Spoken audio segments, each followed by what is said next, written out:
Ashley, hey Dave. We're doing a sound check first. Can you hear me okay? Because I'm not using a wireless mic. I want to make sure that you can hear me. And of course, Hudson's right here. He just had a little biscuit. Yes. So yeah, let me know if the sound is good. And if it is, I guess we'll get going. Yeah. And oh wait, James is turning off the sound on our computer because I was just live chatting on that. And anyway, he fixed that. So what we're going to do tonight is James is going to stay behind the camera and he's going to read like the live chat messages so that way I can respond. But before we even get to like people, responding and stuff, because I'm kind of waiting. Hey James, do we need this light right on me right now? It's right in my eyes. Yeah, I'll turn it up. Okay, good. Guys, we're not really set, James is getting the light set. It's like right in my eyes. I don't think I need it like right in my eyes. That's better. Okay, that's better. That's I couldn't see. I was like starstruck. Confess. Yeah, exactly. That's what it felt like, an interrogation. Confess.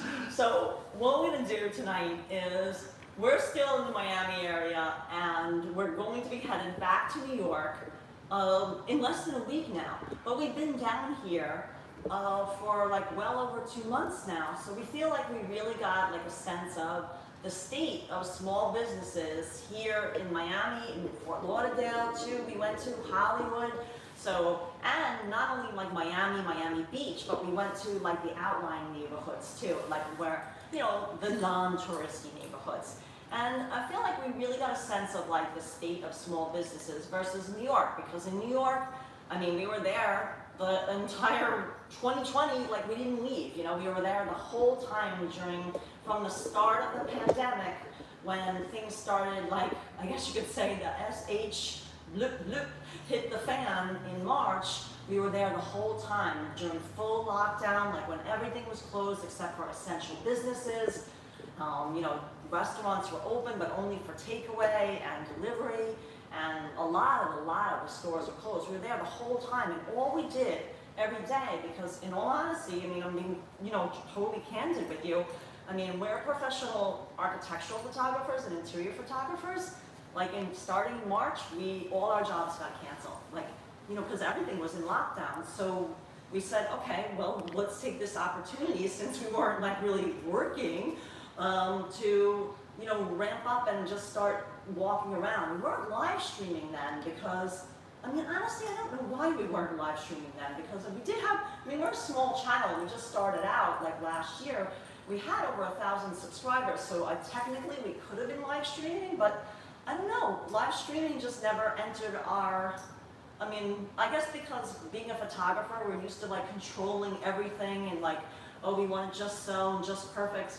I guess live stream we didn't think about it, but we did walk around. Like we were producing videos, like we tried to put up one at least once a week, but we were walking around like every day, and we were just filming what we saw, and we were speaking with the owners. Like we would go into all the places that were still open, and as often as we could, we would speak to the owners and we would find out like, hey, what's going on? We were trying to help them because we were passionate about helping small mom and pop businesses. So, this is, in a nutshell, this is our thoughts, and we'll elaborate on it, of what we think New York versus Miami.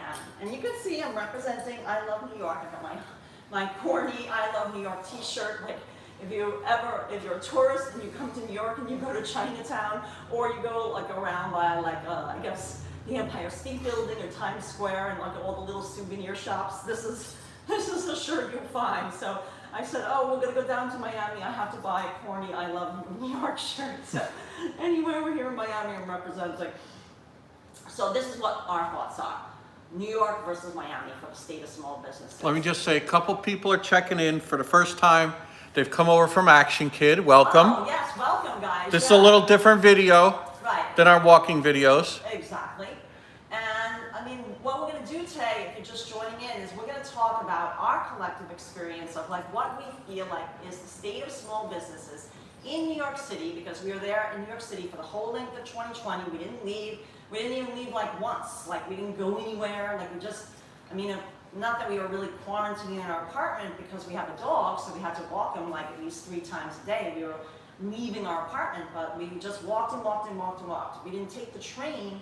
I mean, I know exactly the last time we took the subway train was March 17th. It was St. Patrick's Day. That was the last time, we actually had like a paying job that day, and even though lockdown had technically started, it was already scheduled and they didn't cancel it, and we went out to Queens, and that was like the last job that we worked pretty much like almost through all of 2020 in New York City. So we stopped riding the subway at that point, and we started again, I think in June we rode the subway again, but we really got a sense of like the state of small business as far as like what was happening, like were they suffering, you know, what was going on because of the pandemic in New York City. And now that we've been in Miami for over 2 months, like we came down here at the very beginning of January, so every single day, I mean, there hasn't been one day that we haven't been out and like checking things out. We went to almost every neighborhood in and around Miami and Fort Lauderdale and Hollywood, and in particular, we were checking out the small businesses, and mostly we were doing live streaming while we were down here. And the reason being is that we have really crappy internet in Florida. I mean, I guess we're spoiled in New York that we have a great internet in New York. Oh, James, I think I'm wearing my... Yeah, I'll get them. James is gonna get my other glasses. I realized that like James looks blurry. I'm like, why does James look blurry?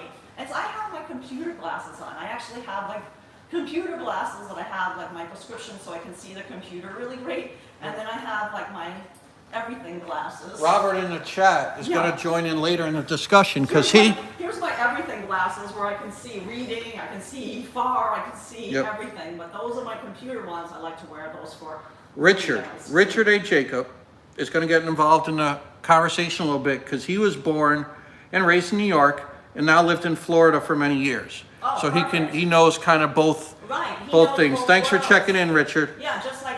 Hey everybody, all the usuals. Hey Marion, Myrna, Colin. Yeah, we're gonna get to Hudson in a little bit. Here. Yep, Paul. Hey Paul, hold it down up there. Yep, Owen, everybody in the chat. Hudson sending you guys. Dave. Oh, hey Dave, Jeffrey. Lots of kisses. Finster. Yep. So what I'm gonna do is I'm just gonna briefly talk about what we feel like the state of small businesses are, because a lot of people have been asking us like, hey, you've been down here for a while. What do you think? I mean, first of all, there's a big difference between Miami and New York. New York, I mean, things were really very devastated because of the lockdown rules that went into effect. I mean, no businesses were open except for essential businesses for a few months. Then, like, they slowly allowed, like, outdoor dining to happen, which definitely helped the restaurants in New York when the weather was warm. But as the weather got colder, it became more and more difficult, and we were going into the restaurants and we were asking the owners, like, went into the owner of Vestelka. They had a beautiful, like, outdoor, you know, area set up, and we're like, oh, what's going on? You know, you're not allowed to have anybody indoors. Are you able to make it, like, based upon the amount of people that are, you know, dining in your outdoor area? And he's like, well, it looks that way, like on some days. And that's true because we live very close to Vestelka in the East Village, and we'd walk by with our dog and we'd see, oh wow, this is great, like they're doing well. There's like, you know, most of the tables are full outside, this is wonderful. But then you'd go the very next day, and even if it was a nice day, there'd be no one. So it's like mostly on the weekends, like for brunch and maybe like early dinner, it would be busy, but they weren't busy all the time, even though they had lots and lots of outdoor dining area. And we asked them, like, point blank, we're like, what is it, what's going on with your business? And they said, we're losing money every single day. And this is a place, they don't own their building, so like they have to pay rent. I mean, yes, I mean, a lot of places fortunate enough to own their building, like we spoke to the owner of Katz's Deli, who also, they have a huge indoor dining area. For the first time in their like 120 whatever year history, they've been open since like the 1800s.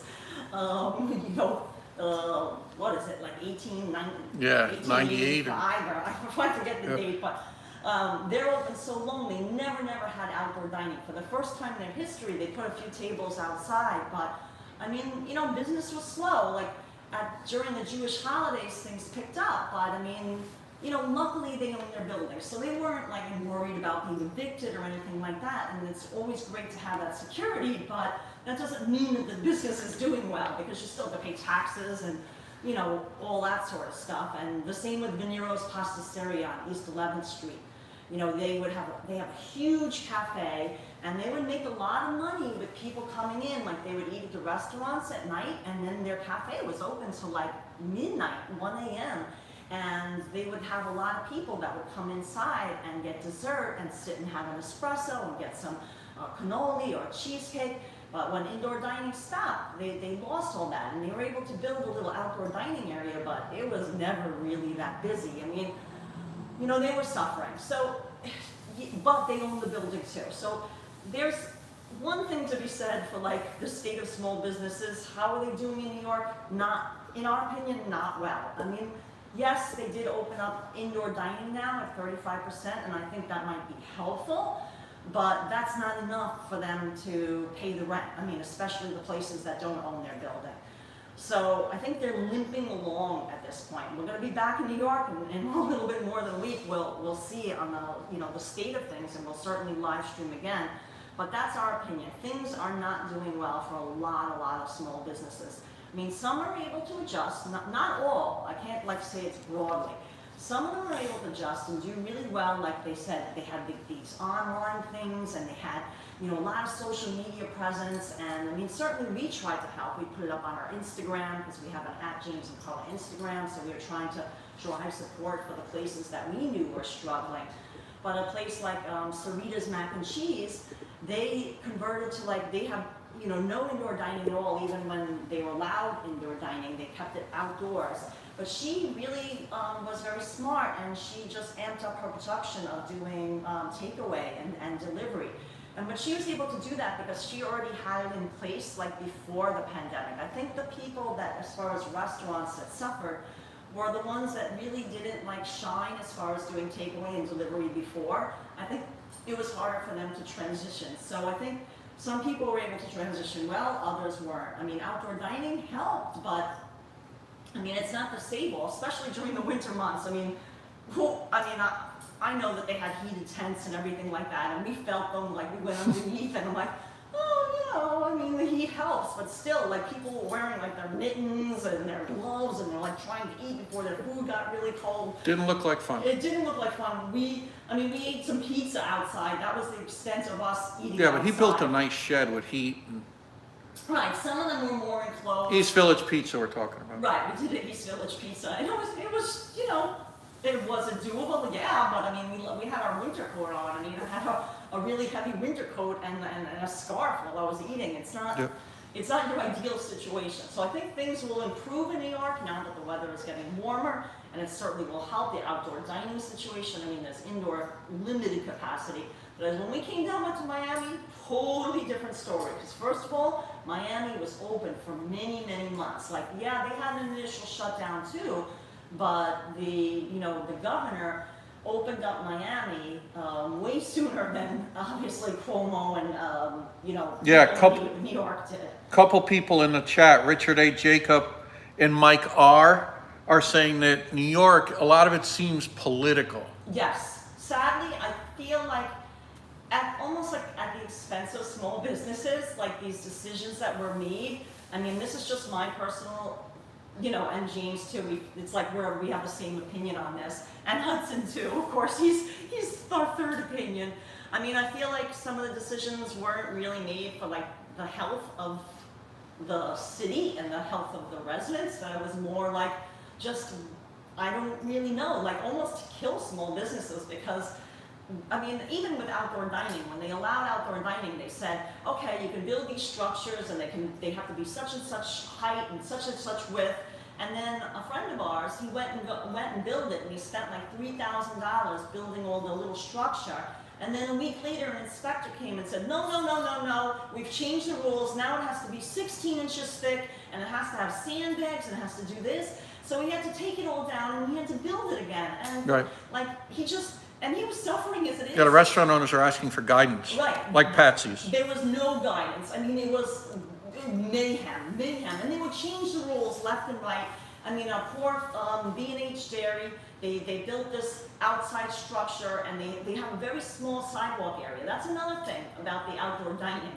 If your space is small, like you can only go as far as like if you have a neighbor that doesn't, that lets Doesn't you- do food, Right, or- that doesn't do food, that doesn't mind you taking over their space, you could ask for their space too and get a permit for that. But otherwise, you were confined to like your little area.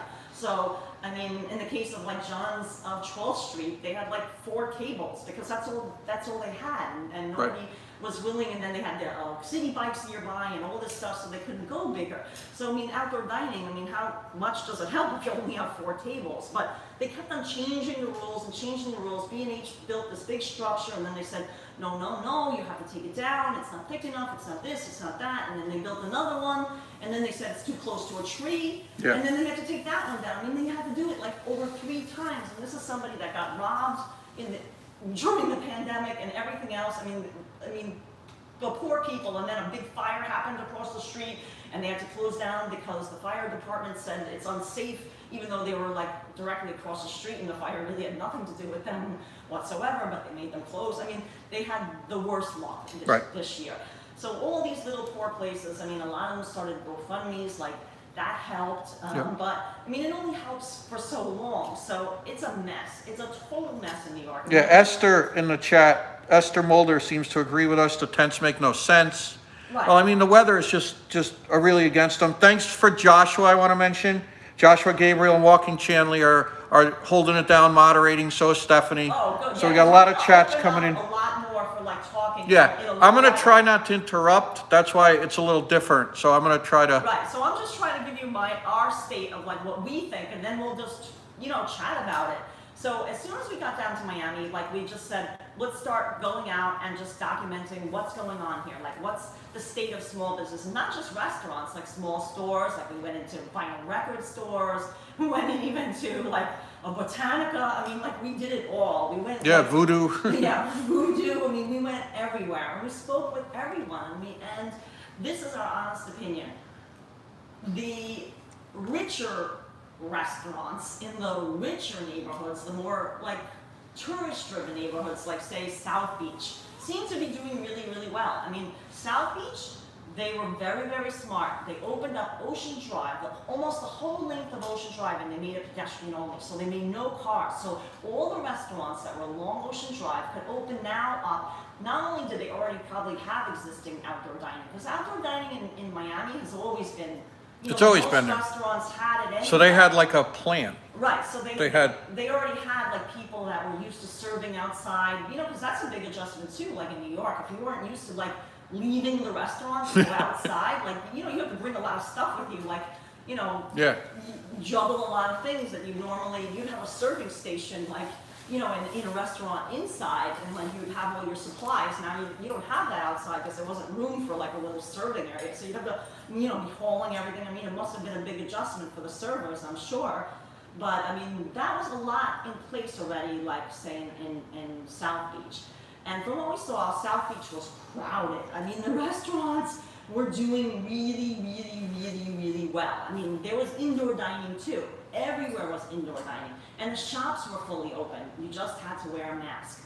As long as you wear a mask when you're inside, you were safe to go. And then there was no limitations as far as I could see. The indoor dining in Miami, Fort Lauderdale, Hollywood, as long as the table was spaced 6 feet apart from the next table, it was full indoor dining. There was no capacity limits of how many people you could actually have inside, as long as you spaced the tables far enough apart. So, and from what we saw, we went in expensive restaurants, like we went in Joe's Stone Crab, which is like the iconic, we used that for our thumbnail, restaurant. We have a video, we didn't post it yet, we're still working on it, of our Joe's Stone Crab visit. But I mean, it was, busy. It was busy. I mean, I would say we went down like last year, and you'd have to wait like maybe 2 hours to get a table. Maybe you didn't have to wait that long, but you still had to wait. But Joe's Stone Crab, also, they own the lands, they own a big parking lot. They made part of their parking lot outdoor dining. They had like a special outdoor dining. So not only could they be pretty much full capacity indoors, but they made an outdoor dining area too. And even in their takeaway, they had little outdoor tables, which they never had before. And they have like a little Joe's Takeaway area, which we'll talk about in our video. We haven't posted it yet, but that's like a little, if you want to go to Joe's Stone Crab, you have Hudson sleeping ready, and you don't want to wait online. Quiet, sleeping. And then that's, oh yeah, look, now he woke up. that's a little trick. You can do the Joe's takeaway, and the prices are even better than eating at the restaurant. But anyway, we went to Joe's. It was, you know, it seemed great. Like they were doing great. Like everyone seemed happy, and like everyone that worked there was cheerful, and like, you know, there was a general sense of like positivity, I would say. Here. In Miami, Yes. in South Beach. And along Espanola Way, we did a live stream along Espanola Way. All the restaurants very crowded on Saturday night, very crowded, very busy. Everything doing great. Lincoln Road, I mean, yeah, the restaurants at night were doing well, during the day, not so much, because Lincoln Road is very tourist driven. That's the thing. A lot of the tourists, they're not here. That's the thing about Miami. Miami relies, and Fort Lauderdale, Hollywood, they rely a lot on tourism, and a lot of tourists did not come down. They didn't feel safe to travel. So to us, I mean, and I would ask where people were from, like you didn't see this on the live streams, but like we did recorded videos too. I would just go up to diners and be like, oh, you guys from around here? I'd point blank ask them. And a lot of them live in driving distance. So it seemed to us that the people that were eating at these restaurants that you could see in our live streams that were like really, really packed, they were not tourists. They were people from Fort Lauderdale, Miami. Maybe they even drove from Palm Beach, but they were in a drivable distance to get and patronize these restaurants and stores for the most part. I mean, we met a couple of tourists. I mean, we met, because of our dog, Hudson, we met like a lot of people that had dogs too, and we'd ask, oh, where are you from? And remember we met somebody from Germany. So there Yes. was a couple of people that were from, you know, out of state, like, you know, out of the country, but for the most part, I think they were people that were local, and they would patronize the places. So I think being open, Miami, the policy as far as opening it up, and Fort Lauderdale really helped the small businesses. We went inside a record store and we said, how is business? And this was in Hollywood. The guy said he's doing better than ever. So that was really good to hear. I mean, when we were there was no one else in there. So I was just like, I'm not really sure when is better than ever, but I guess, and he didn't do any online sales at all. He said that the pandemic actually helped him. So in general, I think Miami, Fort Lauderdale, Hollywood doing much, much better. And I think in part due to the policies of the government as far as opening things up. And I'm not trying to get into political conversation, I'm not. But, I mean, you know, the fact is that I don't really agree with a lot of the policies that were made in New York. I think they were not conducive to helping small businesses. And I think that's still going on. And like, what are we going to do this way forward? So let's open up the discussion. No, yeah, Mike R. in the chat is saying that people are saying now that New York is tough and will recover. Right. And I think he agrees. No, he agrees with that. But he's saying now, a lot of the gentrifying people that have come in haven't been here long. They're not going to put that same effort into recovery. I think that's what Mike is saying. He feels like a lot of the toughness of the New York survival is left. Well, I mean, That was Mike R. you know, I'm a diehard New Yorker. I'm born and raised. I'm not leaving New York. I mean, people ask us, oh, are you going to just call it quits and you're going to just stay down in Miami forever? No, we came down here for work because, I mean, we weren't getting any jobs in New York. Like, you know, in all honesty, here it's more open. They're doing a lot of building. They're doing a lot of construction. So, you know, we got some architectural gigs, and which is great. But, you know, we're headed back. We're not going to stay down here forever. We're going to go back to our home, and we're going to see how it is. And I'm hopeful. I mean, I feel like New York can return, but I think it's going to take a long time. And I think even in the short 2 months that we've been gone, I think we're going to see a lot of empty storefronts, even more than before. Because what happened is we would walk around, and you would see that a place wasn't opened, but they never officially announced that they closed. So it's like they were hoping like for a miracle, or I'm not really sure what they were hoping for. But the owner never wanted to say that they were officially closed. In fact, like in the case of Sammy's Romanian restaurant, it was us that broke the news, because we noticed that they had taken out all their furniture and stuff, and we're like, I mean, it had been closed since March, and then we did a live stream like in December, and we're like, wait a minute, where did all the furniture go? They took the sign down, they took everything down. Like, they're really closed. Like, there's no coming back when you just empty out. And because we posted it on our Instagram, the photo, and then we put a link to the live stream video, the owner actually had to like come out and say, yeah, we're closed. Like, I mean, we hope to reopen once, things get better, You know- but not in that location. Right. Like, they can't reopen there, the rent was too high, and they couldn't stay, didn't make any sense.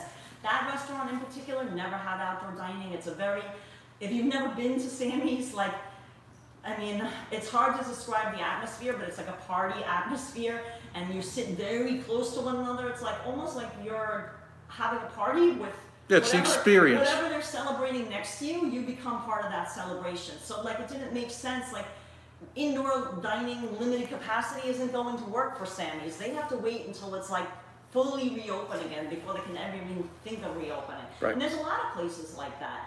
I mean, in a lot of places like our little, Mexican folk art place, she's been suffering. That's on La Serena. They sell Mexican folk art. It's in the East Village. Beautiful, beautiful shop. We stopped in and we asked her how she's doing, and business is terrible because there's no tourists. There's no Right. people Yeah, Myrna walking brought the up- street. There's people walking around in Miami. I mean, in part because of the weather. I mean, the weather was great. Like, that helps. But now things are getting better in New York as far as Yeah. the weather. So we're really curious to see if that will help us. But going back to tourists, especially down here, Myrna, who always has great comments, brought up a good thing that even Canadian snowbirds, they couldn't get COVID insurance this year, and the border conditions kept changing. Right. So all those Ontario and Right. We Quebec would see- license plates, we don't see them. Normally, there's Great point, Myrna. Right, a lot of people from Canada, especially from Montreal, Quebec, we see the license plates because we get a lot of jobs in Miami. We come down here usually at least once or twice or three, depending upon how many jobs we get. We would come down. We wouldn't stay for months and months. We'd come down and stay for a week or two. We'd leave. But I mean, here it didn't make sense. We just stayed. But we would see all the license plates from Canada, and I saw that there really was no Canadians, especially in Hollywood. Hollywood is chock full of Canadian license plates. We didn't see any, like nobody. It didn't seem like anybody, and I'm sure it's apart from the rules. Like, I'm not privy to that information as far as like travel restrictions from coming from Canada to US, but I mean, I know all the rules kept on changing in New York. I mean, as far as quarantining, do you have to quarantine this, that, and the other thing? I mean, they changed it for us, so I can imagine what must have been like for travelers. So they just threw up their hands and said, forget it, we're not coming down, or maybe they didn't feel safe. But yeah, Hollywood, Fort Lauderdale, they lost a lot of their tourism, and definitely true in Miami. Like I said, this is from our opinion and from just speaking to the people who we, encountered when we went in all these restaurants and places. I would ask them, where are you from? Are you from around here? And for the most part, they were. They were Floridians or they were New Yorkers who now live down here. I think a lot of New Yorkers, unfortunately, and people from Jersey, whatever, they fled the tri-state area, Connecticut, and they live down here now. I mean, maybe they're renting a place, but I don't know if they're going back, not anytime soon. So those are the people that I think who were dining at these restaurants. So I think they're still struggling down here. I mean, there's closed places, don't get me wrong. I mean, we even went to the mall. We did a live stream. Well, we went to a pedestrian mall, which is like Lincoln Road. We went to the Design District, which is kind of like a pedestrian mall with like expensive stores. But just on Monday, we went to, Monday evening, we live streamed from the biggest outlet mall in all of the USA, which is Sawgrass Mills in Sunrise, Florida, which is usually full of tourists. I mean, there was hardly anybody there. There was like Burberry. There was nobody in the Burberry store, pretty much. Right. And there was a line for the Gucci store, but there was really nobody there. And a definitely lack of tourism is driving that. I mean, not that we're big mall people, we're more to help small businesses, but we were curious. We're like, what's the mall like? I mean, how are these big box stores doing? And they're not doing well either. Trust Yeah, me.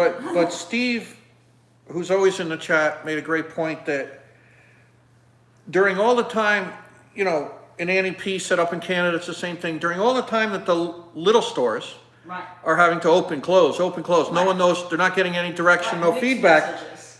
Big business like Walmart and Amazon are showing record profits. Great Exactly. point, Steve. Yes, because And Annie P. Because now people shop online, and those places were already set up for online shopping. So it was really easy to say, just shop online from the safety of your home. Look, you can just wear slippers all day. I mean, tailors and shoemakers, like we spoke to them in New York, they're all going out of business because no one's buying suits anymore, no one's wearing suits, no one gets them dry cleaned, no one's wearing fancy dresses because you can go out to dinner anyway, you only have to do takeaway. I mean, no one's getting their shoes fixed because no one's wearing heels, no one's wearing dress shoes to work because there is no work, you work from your living room. I mean, a friend of ours said they've worn slippers for the past year. They haven't worn anything but slippers because they don't have a dog, they don't have to leave the house. You know, us, we have to put on shoes, we put on sneakers, you know, we leave the house to walk Hudson, but I mean, there's a lot of people that just, they never have to leave their house. They can just order online, get their food ordered online, you know, everything comes to you now. So these small places that weren't like savvy as far as the internet, I mean, you know, I feel like grassroots campaigns are really what's going to help save these small businesses. I mean, we've certainly been trying to help them. I mean, we even had like a little fundraiser for a little diner where we sold some prints, and we're going to get back to New York. We're going to present them with a big check. I'm going to do a little live stream video of that. But, you know, we just really tried to help the ones that we personally knew were suffering. And, you know, I mean, it's been heartbreaking, the misdirection, the indirection, and it seems like the big places in New York, like, I mean, we went by Carbone, it's owned by like a kind of a restaurant group, and it's expensive Italian food. Like, they had an outdoor dining area, it was packed. And even during the colder weather, there was people going, wow, they're bundled up, they're in there. And then it's like, I don't know, like, what, $70 for veal parmesan or something? I don't even know the prices. It's so expensive, we can't afford to eat there. We don't eat there. But, I mean, there was a lot of people eating there. So it's like the rich New Yorkers were definitely dining at the richer places, where the small places, I think they're, sadly, this is our opinion, the ones that were suffering the most. And the same thing in Miami. We went to outlying neighborhoods. We went to like the non-touristy areas. We went to the most dangerous, I don't know if you guys saw the video, but we did. Quote unquote. Quote unquote, the most, I mean, they are the most dangerous. They have a high murder rate and, you know, high crime rate versus anywhere in the whole country, like Opa-locka. We checked out a restaurant. There was nobody there. I mean, and this is like, Amazon is headquartered, like their big distribution warehouse in Opa-locka, and there was still nobody there because people are just, I guess they're probably, I don't know what Amazon is doing, they probably have a cafeteria and they're just feeding everybody for free there. Right. Like, you don't have to go out and eat or anything like that. So all the restaurants seemed like desolate, like off the beaten track. I mean, we went out. Little Haiti. Right, we met up with Action Kid and we live streamed with Action Kid. We did back-to-back live streams. Always fun. Right, we had so much fun. And we said, oh, thanks, let's go out to dinner. And you guys didn't see it, it wasn't part of the live stream, but we went to Little Havana and we went to a Cuban seafood restaurant, like a favorite of ours. And, I mean, thank God they had outdoor dining, which was great. We chose to do outdoors because we had Hudson with us. But there's like, what, 3 other tables that were eating, and there's like maybe two couples eating inside. Like, that's not enough to make, you know, pay their rent. Like, it was the off the beaten track places, like the places that we love to highlight, and they didn't seem to be doing well, even though things were more open here, because there's no tourists. And I think the people, like the working class people that normally would eat at those places, maybe they don't have a job anymore. Maybe they can't afford to eat in these restaurants. I'm not sure why they were so unbusy, but that's what it seems like to me. I think the people that aren't doing well, aren't doing well, and I think the people that are really, really doing well are continuing to patronize their favorite places like Joe's Stone Crab and like, you know, the Brazil, and, you know, all the places along the water that we saw, Smith & Wollensky Steakhouse in South Point Park. Wow, all the tables were full. I mean, it was busy, busy, busy, busy. I mean, everybody was like, wow, that looks great. And yeah, it did look great. You know, that's a mom and pop owned place. I mean, they opened up a place in Miami that's, you know, a New York steakhouse. But they were doing really, really well. I mean, we were happy for them. But it seems like the people that were dining there were people that had money. Yeah. I mean, that's our opinion, you know. It wasn't, you know, the little mom and pop places seem to be really suffering no matter where you are. Then Annie P said the animal shelters are suffering also. Oh, God. I mean, it breaks our heart because, like, I know that even in New York, there was, like, this upsurge of people wanting to have a dog because then you would have to go outside to walk them. And I fear that, like, people don't realize how much of a responsibility it is to have an animal, especially a dog. I mean, a cat is a little bit maybe easier. They can take care of themselves for the most part, but I mean, they need love too. You know, I've had cats and I love cats, Well, yes, cats. Hudson loves cats. But yeah, I'm afraid that people adopted animals for the wrong reason. You know? And Claudia S. brings up a great point that me and you have both talked about.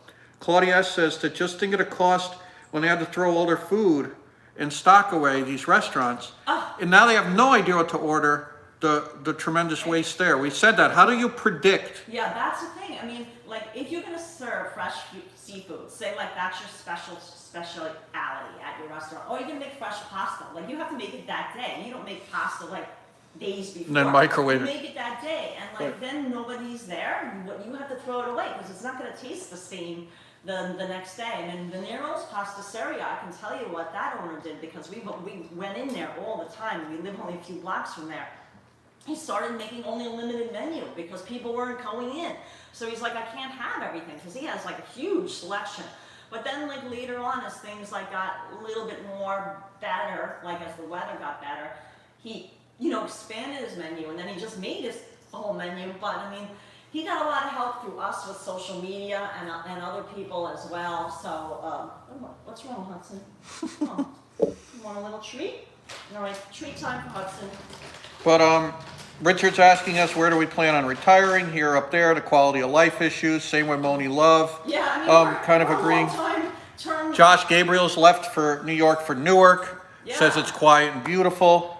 A lot of people, I think upheaval is the common thread, and lack of, I don't know, Yeah, just I mean, lack of anything, guidance, anything. Lack of direction in New York, lack of help. I mean, yeah, there's been grassroots efforts to help, but like, has the government really helped? No. I mean, if anything, they've been not helpful. Yeah, great point, Gretchen. Yeah, Gretchen just said, and then all the money invested in these outdoor things, what are they gonna do? Say all of a sudden that those aren't good? Right. I mean, now they're saying outdoor dining is permanent.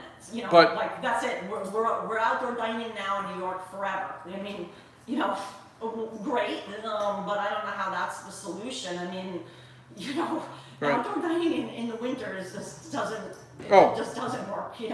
For the most part. Shirley Gnu had a great question. What's our favorite small stores in Miami versus New York? Small restaurant or small store, I would have to say we love, and we visited it. We love Sweat Records in Miami. It's Little in Haiti. Yep. Really great. I mean, we love our little Pimem Bouk, where we got our Creole bread.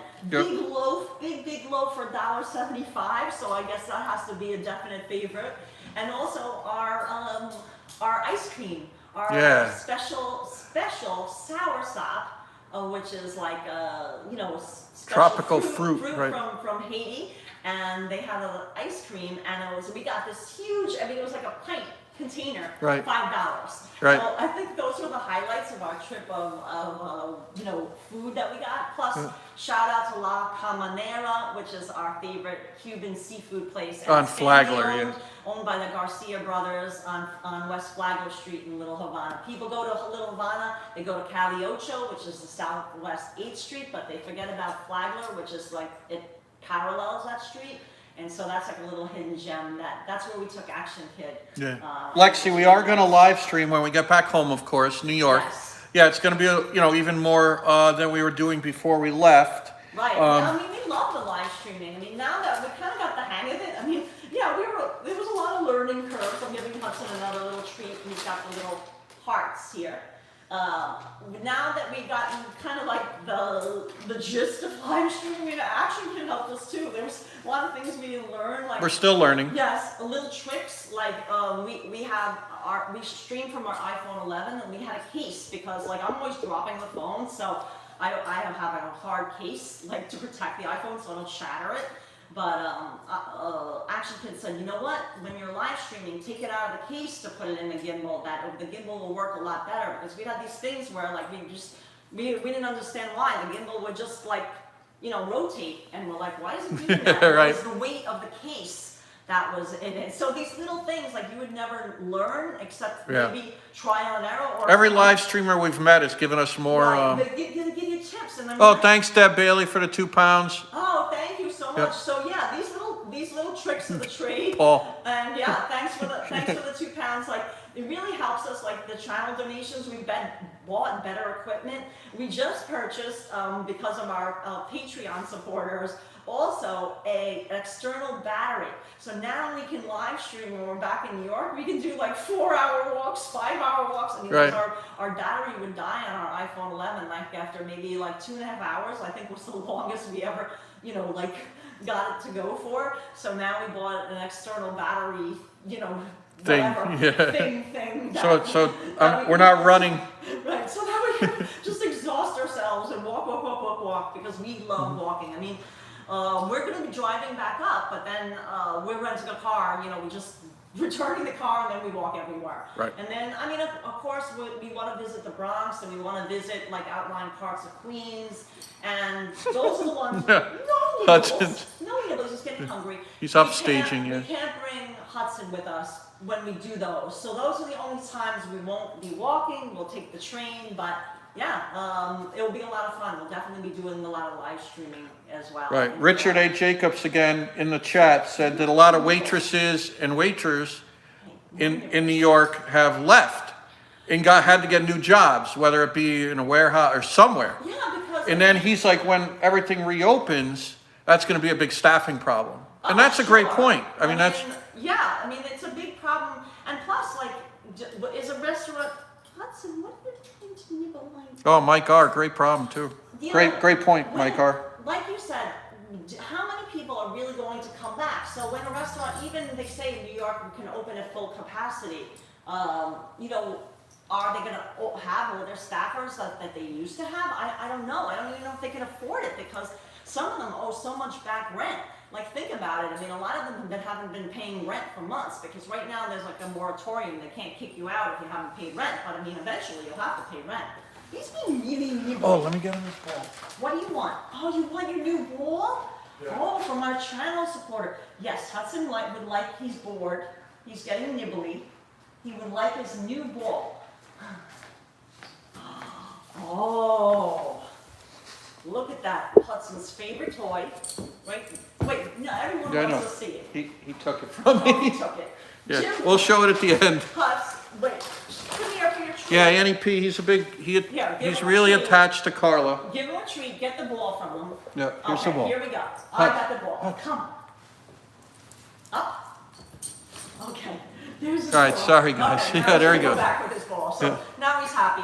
He's like, Mom, live streaming is boring. Yep. We're not walking anywhere. I'm not greeted by. What we like about live streaming too is interacting with you guys. Exactly. We love that. That's why we try. I mean, we try to keep up with the chats. Like, some people are like, oh, you're talking too much. And we're like, or we talk over one another. That's because I'm talking, and then James will be trying to respond, like read all the live chat messages. But that's what we love. So yeah, I'm into the live streaming. We're going full on. We'll definitely be live streaming, like, hopefully at least maybe 2 times a week, maybe Yeah. more. We'll just see how our schedule goes once we get back to New York. But maybe we'll try to like even make a schedule so that way people will know like when we live stream. Because here, a lot of it depended on traffic, because we had to drive places. In New York, we're just going to walk out our door and we can just go start live streaming. Like, really, what's the difference? We don't have to depend on traffic and how long it's going to take us to get somewhere. In New York, like if we say, oh, we're going to live stream in the Bronx, we know, okay, well, it's a 45-minute train ride, so we'll schedule for then. Like, we kind of really know how far distances are and how long it will take us to get somewhere. But here, forget about it. I mean, you should see the traffic on the highways down here, and there's big accidents every single day. I mean, it can take us 20 minutes to get somewhere, it can take us an hour and 20 minutes, depending upon the traffic. So yeah, that was some getting used to. Thanks, Richard. We'll be glad not to be driving all the time, put it that way. But Right. that was an adjustment for us instead of walking all the time. But I mean, it was really great being down here. I felt like seeing that the policies keeping things more open, people seemed way more positive, people seemed more upbeat, and I think that's in part because things were open and you could be like more normal, I guess you could say, and not, still be safe. Like we wore our mask every time we went inside. I never felt unsafe at all. No. In all honesty, I'm being, totally honest with you. Like, why would we lie?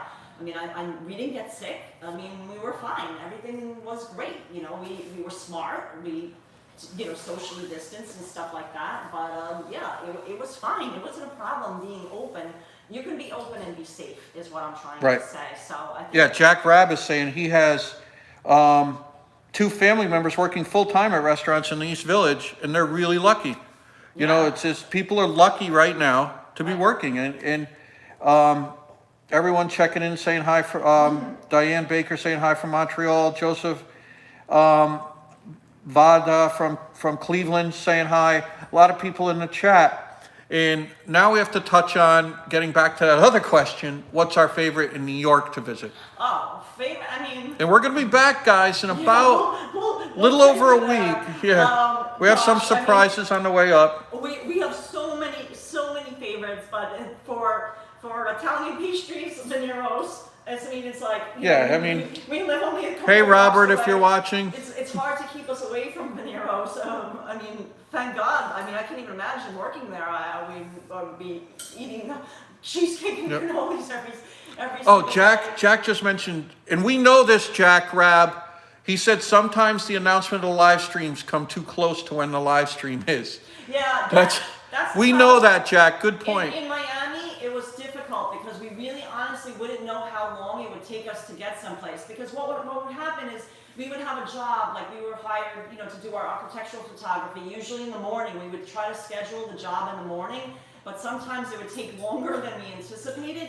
So we couldn't know when A, we would finish up our job, and B, how long it would take us to get from where we were doing our job to where we would want to live stream. So we wouldn't know, and we could only announce it like maybe an hour ahead of time. But in New York, that shouldn't be a problem because, like I said, I think we can announce it like the day before at least, and just give everyone a time. At least, yeah. Because Worst is we're gonna be late on the subway, and we can just live stream live that. stream from the subway as long Right. as we're not underground. But here, the traffic sometimes, Yeah, here it was just. I mean, we're not used to it. That's all. Yeah, it was really difficult. I mean, even while Action Kid was down here, like I don't think he announced really his live streams like really ahead of time. I mean, he uses a different program. He uses that Prism thing, so like, I mean, I guess you have a little bit more leeway as far as scheduling, and it's a different sort of way of streaming. But he pretty much would go wherever, and then he would just start streaming, and like there really wasn't a big lead time. But in New York, we'll definitely I think we'll go on a schedule too. We'll just like pick,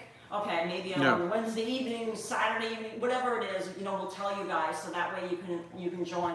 And we'll also do some daytime ones, because I know even right now that it's late for people that are watching like in the UK Right. and Scotland, and we have a lot of channel supporters in the UK and Scotland and even Australia, and I know that the time difference is difficult. The reason we chose 5:30 now is we figured a lot of people from the East Coast and from Canada, this would be a convenient time for you guys to be able to join in. But we realized that we'll definitely live stream during the day while we're in New York too.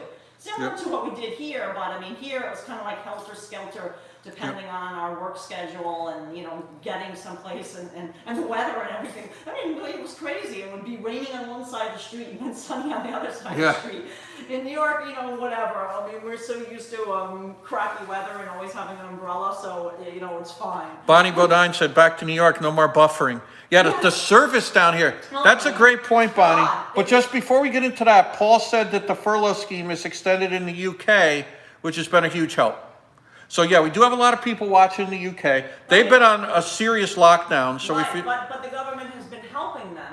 I mean, here, I guess there's going to be another round of stimulus checks, but I mean, people need a job. They don't need a stimulus check. I mean, yeah, the stimulus checks help. I'm not gonna lie, but I mean, yeah, but a job would be better. Right, but the internet down here, forget it. Oh, the internet. I mean, it's been a nightmare. I mean, we had better live streaming from the Everglades than we did from like downtown Miami and places like that. It was just buffering. It was so frustrating. And we have AT&T wireless. Like, we have great service in New York. We never have any problem. Fantastic. I don't really understand why, but even in the house we're staying at, we have terrible internet. It takes us to upload a video, like a 10-minute video, it takes us 3 hours to upload. Yeah, that video we did on the dangerous neighborhood, it took about 6 hours to upload. Upload time, because that was a longer one. I think that was like a half hour. Oh, by the way, check this out. This is on our way down. We stopped at south of the border, and I got this mug. So we're supporting the small businesses even while we're traveling. Yeah. Jackie D says, it's been great watching from the UK, and they're all still on lockdown. DN, I know he's from Brooklyn. He said all the Florida beaches and everything look beautiful. Oh. That's one thing, DN. I mean, it's beautiful down here. Right, the weather, I mean- you can't beat the weather. I mean, it's really, we were very, very fortunate. And like, we had some cooler times, which was nice for us because it wasn't such a big adjustment. Big shock, yeah. You know, 'cause it was really cold in New York when we left. Like, we had like 3 jackets on, like layers and sweaters and, you know, mittens. I had mittens that I brought down here because I needed them when we left. But I mean, obviously, don't need them here. But it's been really, really great weather. I mean, there was a couple of times, I mean, I know when we were streaming with Action Kid, it was like upper 80s, like we weren't Yeah. quite used to the Quite used hot to it. temperatures, but, Right. you know, we can't complain. It's Right. been great, and I think that obviously has helped business too, because people can walk around and they don't feel like they're gonna get sick because it's nice out. You know, when you're bundled up from, you know, the cold, like, you feel like you could get sick and your immune system is weakened anyway in New York. So, I mean, I understand not walking around and not going, you know, trying outdoor dining. Like, who wants to risk getting sick? I mean, you know, it was cold, Right. you know? So, Yeah, your plate gets cold in like 30 seconds. I mean, yeah, I feel like now that it's warming up, I mean, I know that there's been some warm temperatures in the past couple of days in New York, and, you know, it'll change, like, it still could be cold in New York. I mean, I remember it snowing many an Easter Sunday, but, you know, for the most part, it will be warming up, and I think that will help businesses survive. So, yeah, back to the answering question of what our favorite business is in New York. I mean, one of our favorite places to eat unfortunately closed down. That was Milan. It was our favorite Bangladeshi food, you know, Indian food.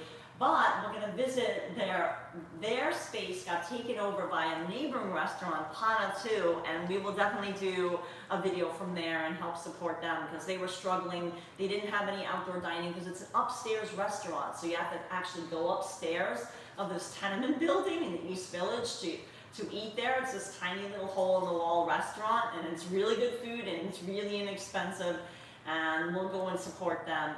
And also we're going to visit the place that we did our fundraiser for, which is Two Bridges Diner in the Lower East Side on Canal Street. It's a lovely, lovely family-owned place. They own this place called Cup and Saucer. They had a huge rent increase where they were forced to close. They reopened this Two Bridges yeah, how Diner. much was the rent increase?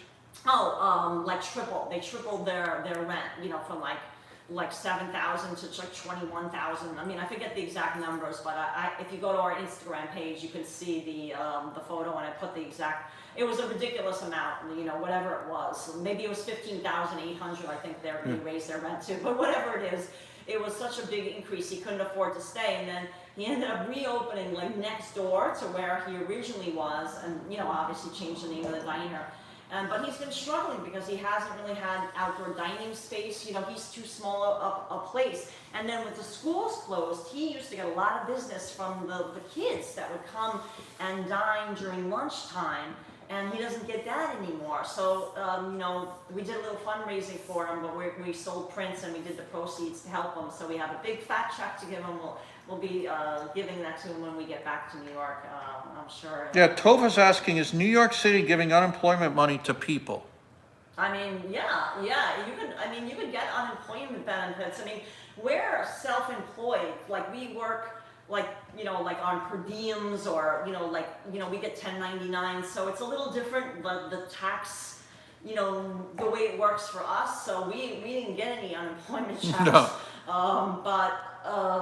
You know, because it's not like we work for a company, like we work for many, many different people. We take like, you know, different jobs, so it's a little bit different. I mean, I guess like you could have like tried to get some benefits that way too, but I mean, it was so much hassle and so much paperwork that like, I don't know. I mean, I think a lot of people that probably could have gotten benefits too didn't, because like the red tape that's involved, they don't make it easy. Right. I mean, I heard from in Florida Yeah, that Claudia, it was a lot easier, to be honest. We spoke with people that it was a lot easier to get unemployment benefits in Florida than it was. I don't know if this is true, but that's what some people told us, than the red tape elsewhere. So, I mean, I know that B&H Dairy, they wanted to get the special like PPP loan, and they never got it. Like, you know, there's a lot of small businesses, it takes a lot to get one of these loans too. Like it was a lot of paperwork involved. I mean, it's like you needed a lawyer almost to figure it all out, and they couldn't afford it. So it's like, the small little places, they didn't benefit from the loans, whereas the bigger places that are more savvy as far as business, or had like, you know, their own accountant or accounting team or what have you, it seems like they could apply and they could get the help to get them through the rough patch. But a lot of little places never received any help whatsoever. So it's really like grassroots campaigns, and like people like us, I mean, like we've been trying to post on our Instagram, do dedicated videos on our YouTube channel. Like we don't charge anybody. Like when we highlight a business on our YouTube channel, we don't make any money. No, yeah, Edwin was charge just the business or anything like that. We're doing that for the love. Like we're trying to help them. I mean, we truly believe that like the key to small business survival is for people to go there. So we're trying to use like our social media presence to whatever it is through our Instagram. We have a lot more followers on Instagram than we do on YouTube, but every little bit helps. And like the places that we have highlighted, like Tompkins Square Bagels, we did a nice video, and then we interviewed the owner, you know, YouTube video. You can check it out, the best NYC bagels. He was so thankful that we did that for him. And got a lot of business. And then other people, like other social media people, found out about it. And even news people ended up going there. And the same with Veneros. Like, we highlighted them, and then the news people went. And news people went to Russo's. And that was really great. Oh, thanks, Myrna, for the $5 chat. You know, it's like Myrna just gave us a $5. Oh, thank you, Myrna. Myrna's such a huge supporter of us, and a Patreon huge supporter. help, too, yeah. Patreon supporter, too. You know, she's always Johnny on the spot with the faxes, too. Yes, she always looks up the facts, information for us. Yeah, and Myrna, thank you for getting me another 10% discount when I got my rain jacket the other day, because she said, oh, ask for another additional 10% discount. If you don't have your coupon book, just ask at the register, and I bet you'll give it to you, and they did. So, Edwin NG said, do the walking tours we do on YouTube our primary occupation, and do we get paid for it? No. We're photographers. No, we don't make our living from YouTube. I mean, yeah, we have ads now, you know, we're monetized. We're monetized, but trust me, the amount we have such few subscribers and not that many watches that it's pennies. You know, like you can look it up of how much you get paid on YouTube per amount of views, but it's so little. For the amount of time and effort that we put into it, it's like, you know, if we did it... we enjoy it. Right, if we were doing it for the money, we'd be losing money. And if we didn't enjoy it, we'd be miserable people. Right, we would be losing money because of the amount of the time spent. It wouldn't be time effective at all. We're not doing it for the money, we're doing it for the love. Right. And I mean, it's our passion. I mean, we've been documenting small businesses for the love for like 25 years now. I mean, at first when we were taking our photos, like this book, this our first storefront book, it's entirely 35mm film. Like we were just taking it, we weren't showing anybody these photos. We were collecting them for ourselves. I mean, eventually we put together a book, but that was after 10 years of just taking the photos, keeping them in shoe boxes. We didn't even show them to anybody. Right. It was just for us because we loved it so much. And then we were collecting the interviews and speaking with the owners. We were so passionate about helping them. But then we realized, like, once our book came out, and then really through Instagram, I'd say that was our big social media push. We realized that, like, wow, that through Instagram, we can reach a wider audience, and we can help these mom and pop stores more, because so many were disappearing. I mean, in our book, almost 90% of the 325 stores that are in this book, and the pub date was 2008, are gone. I mean, they closed mainly because of rent increases. So we said, you know what, a lot of these places, I mean, sadly, a lot of the mom and pop stores are not business savvy. Sometimes if they're owned by an older owner, they're not even on the internet. I mean, they don't even have an Instagram page. They don't have anything. They're not social media savvy at all. And we're like, you know, you can reach more people. Like, you can get more customers if people knew about you. You know, if people didn't have to find you. Because years ago, you would just walk around and you would go window shopping. I mean, that doesn't, you know, we love window shopping, but that's not a good business model anymore, you know, window shopping. It's now you have to be, you know, out there for everyone. So, yeah, we don't make our living from our YouTube videos. Yeah, thanks, Josh. Josh, our moderator's checking out. Yeah. Oh, thank you, Joshua. Joshua's Joshua Gabriel, yep. I know. And walking tours, I mean, sometimes we've done many for free. We donate our time through, like, different groups like Municipal Art Society of New York, or we've done free tours. Sometimes they charge for them, but you know, we don't take any payment. you know, that's just because they're a nonprofit and that's how they make some money. And we've done other tours through Lower East Side Preservation Initiative, Greenwich Village Society for Historic Preservation, you name the, you know, like the grassroots effort, like local community group, and we donate our time to them. And sometimes we do the walking tours. I mean, we have done paying walking tours for like groups and things like that.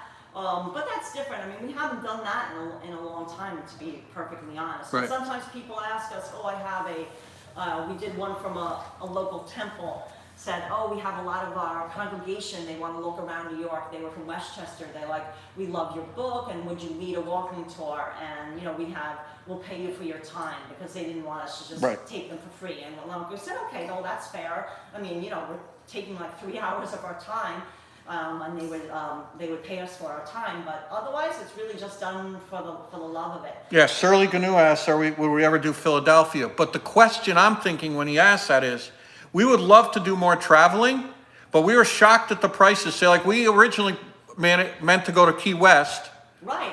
and we meant to go to New Orleans, but the prices, God, the prices of the hotels, I mean, I know. maybe as our channel gets Right, bigger. actually, we just went for the day, we took a bus, but we can't take a bus because we have Hudson, so we would have to drive, and then if we were gonna drive, it's very tiring to drive. Like, if you stay in a bus, you're not tired because you can just sleep on the bus, but like, you know, when you actually physically have to drive 4 hours to get someplace, you're tired, and then to do live stream and everything like that, you're exhausted, so we didn't want to drive all the way back, so we'd have to stay in a hotel, and the cheapest hotel we found, and this was like a flea bag place, was like $260 a night, and then they didn't even take a dog. We're like, oh, forget it.